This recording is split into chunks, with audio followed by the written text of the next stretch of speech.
Brexit will soon have cost the UK more than all of its payments to the EU over the last 47 years put together, £215 billion.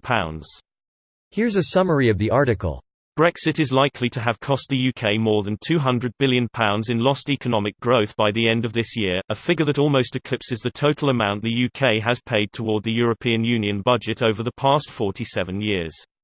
According to research by Bloomberg Economics, the cost of the UK's vote to leave has already reached £130 billion, with a further £70 billion likely to be added by the end of 2020. The analysis, by the economist Dan Hansen, found that business uncertainty had caused the UK's economic growth to lag behind that of other G7 countries since the 2016 vote. That means the British economy is 3% smaller than it might have been if the UK had not voted to leave the EU. Figures from the House of Commons Library put the UK's total projected contribution to the EU budget from 1973 to 2020 at £215 billion after adjusting for inflation. That means the combined cost of Brexit since 2016 is likely to soon eclipse the total cost of the EU's budget payments, which were a central part of the Leave campaign's case for Brexit in the first place. After Prime Minister Boris Johnson's election victory in December, the UK is set to leave the EU on January 31. Business confidence and investment has dipped, and annualized economic growth has fallen to about 1% from 2%. As the UK comes to terms with its new trading relationship with the EU and grapples with the productivity challenge that has hindered growth since the financial crisis, the annual cost of Brexit is likely to keep increasing. Hansen said, This post received a score of 55,077, with an upvote ratio of 88%. Here are the top comments in response to this article. Yeah, but with the EU we never got anything back for it, while with Brexit we get. Wait, what are we getting again? The jobs we considered beneath us back. Pensioners can now gather in the fruit and vegetables from the fields. Get out there, Granny, I need a fresh turnip. Literally lolled. Don't worry. I'm sure BJ will figure out a way to blame it on the EU anyway. A year to redo 50 years of trade deals and immigration law, infrastructure was more than sufficient for any British person.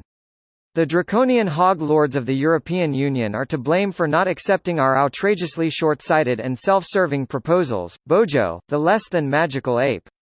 Greater than easiest trade deal in history. The almighty Boris the Benevolent, first of his name, speaker of truth, escaper from interviews, fertile of loin and hider in fridge. Edit, we deleted Hodor and instead we get a new character called Hider, ONVM. Greater than hider in fridge. Wah wah, what now? A journalist from a breakfast show that he'd promised to do an interview with but never did, caught up with him while he was doing a tour of a factory and tried to ask him to come on the show. Instead of answering, he turned around and walked in the other direction, which happened to be inside large industrial fridge. Basically, he hid from generally friendly reporters in a fridge, like 3 days before the voting day. What even is life anymore? Oh, did no one tell you? This is the bad ending path. Yeah, we just got really curious and thought, fuck it. Every bad decision. I still think the world ended in 2012 and this is some sort of bizarro hellworld that is the result. Nah, in 2016 don't give those Mayan calendar enders some straw to grasp. Think what the NHS could have done with that. Post decals on a van and have Nigel Farage drive it around. Actually, the less we see of that awful man's face the better. So put the decals on his face and drive him off in a van. Got it. If Rupert Murdoch isn't a Russian asset, I'll eat my fucking hat. His ex-wife is off dating Putin. It's not so much being an asset as it is the world's richest moving in the same circles and working towards the same selfish interests at the expense of the rest of us. It's bizarre. As if themselves and the next million generations of their families being able to live a life of ludicrous luxury isn't enough, they have to make the world a fucking hellhole for the rest of us while they're at it. These people are absolute human filth. At a certain point, more money does not make you more wealthy when you already have enough money for anything you can desire.